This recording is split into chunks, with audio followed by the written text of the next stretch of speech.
Hey guys, Dr. Decks here. Today we're doing some Q&As, man. We've got a lot of them, so I'm just trying to rifle through, but we're trying to make these digestible for you, so you don't have to look at all of them. Just click that subscribe button. That's the first thing you gotta do before you watch this video. Make sure you're subscribing so it helps us as well. We love giving out this information to you, but we wanna make sure that it's benefiting both of us, okay? Also, hit that bell icon if you want to be notified when we're putting out new content, which we try to do 3 videos a week. Sometimes we can, sometimes we fall a little short, but you know what? Go back and review some of the older videos. They're pretty cool too. You know, see how far we've come and leave me a comment below and let me know what you guys think. If you leave a comment and you go back to some of our videos and say, hey, are we doing better? Are we doing worse? What do you think? Let's give away, you know what? Let's give away one of these. These are $130, BlockLotter. Leave a comment below and you gotta tag BlockLotter, hashtag BlockLotterNA, BLAKLADERNA, and I will find a winner on here and I will give somebody one of these really sweet BlockLotter jacket hoodies. See, the hoodie? How's that?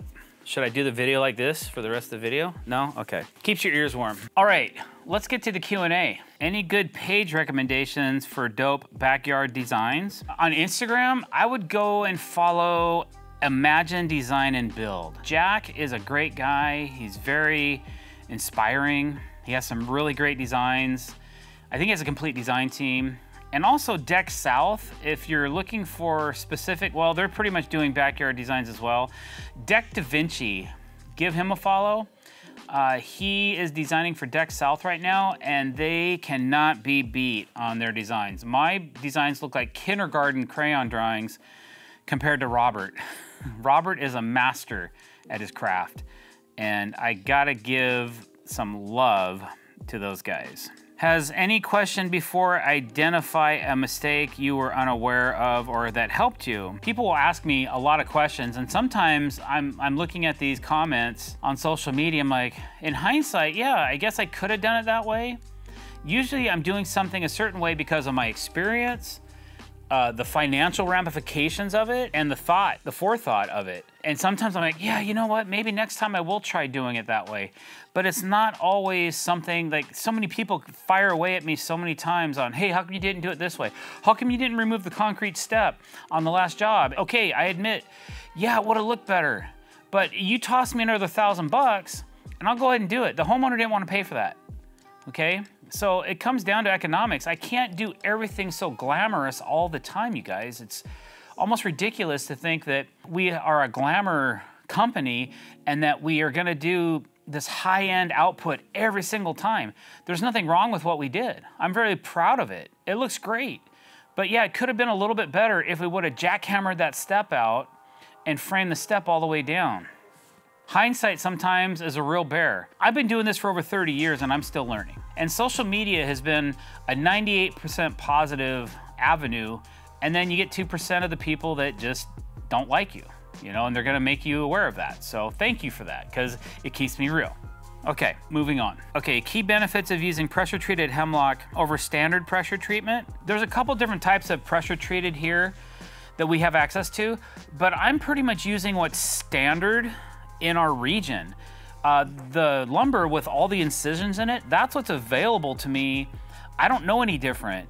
I wasn't growing up in the South or on the East Coast, so I just know what I have available to me in my region, and that's what I use. Can I use regular flashing tape if I can't access GTape? It really depends if you care about UV resistance and if there's any kind of a warranty with the tape you're gonna use. I try to use high quality products that will work in my environment. I live in the Pacific Northwest where it rains a lot and there's a lot of mold and mildew and moisture.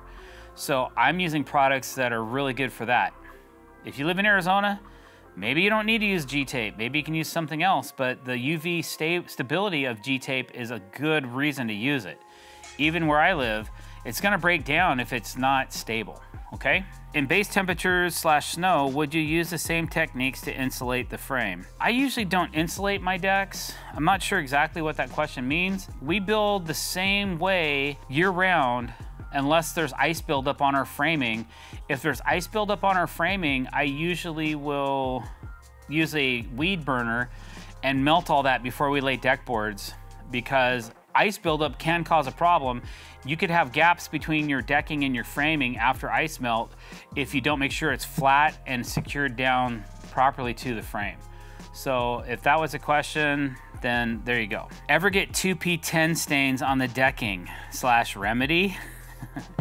Yes, I do. I have gotten 2 P10 stains on some deck boards. It's mostly the activator that stains the PVC, not the actual 2P10 glue. A 2P10 is like super glue. And if you follow me on social, you'll know that I actually glue ends to my end grains, and I use 2P10 a lot to kind of hold things together. There's really not a remedy to fix that discoloration once it's embedded into the product. So you gotta be more careful. This is what I do. When I'm spraying Activator, I flip the board upside down, and then I spray the end grain upside down. If the bottom of the board is gonna be exposed as well, then I lay a towel over the top of it and I only spray the end grain, and then I'm not staining the front or the back. So that's my suggestion on how to keep the Activator from staining your PVC.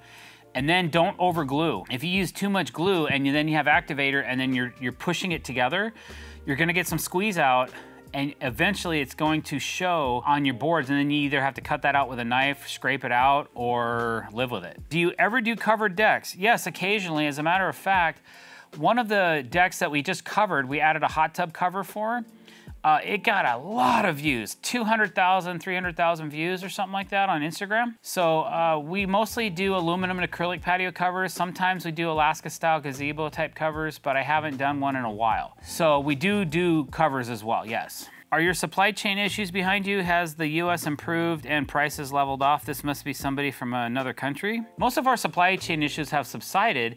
There are still some issues occasionally with supply chain issues. As far as pricing is still elevated, but not terribly. But I think I'm still paying probably 10 to 15% at least on every lumber package more than I was before all this happened. I don't know if that's ever gonna go down to where it was before, but time will tell.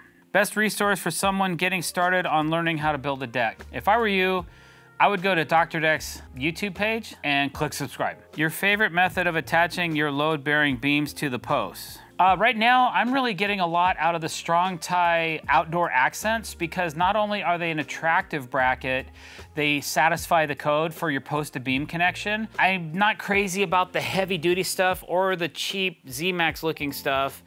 I really like that outdoor accents, and that's probably what we're gonna continue to use in the future is outdoor accents. What 12-inch saw blade are you using right now? Lately, I've been using Irwin Tools, at Irwin Tools on Instagram. Irwin makes some blades called Marples, and you can get them at Lowe's Home Improvement. And they are a great blade for fit and finish work. I think I'm using a 40 to 60 tooth blade. Usually a 40 tooth will allow me to cut my framing in plenty quick and also cut my PVC without chipping it too much, as long as the blade's not too abused.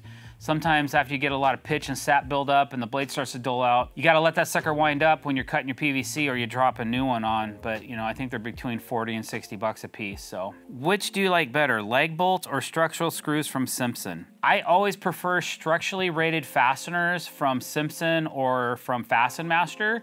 I like using both of those brands. They're the only brands I really use and endorse because they're engineered. They're engineered to take the load, and they have specific ways to lay out those fasteners, and they help you figure that stuff out. So instead of using galvanized lag bolts, which I'm not crazy about, I've always used structural screws to attach my ledgers and critical points on every deck. All right, guys, that concludes our Q&A today. Thank you for watching. I really appreciate it. Please don't forget to click that subscribe button, hit that bell icon to be notified when we're putting out new content. Share this video with your friends and family.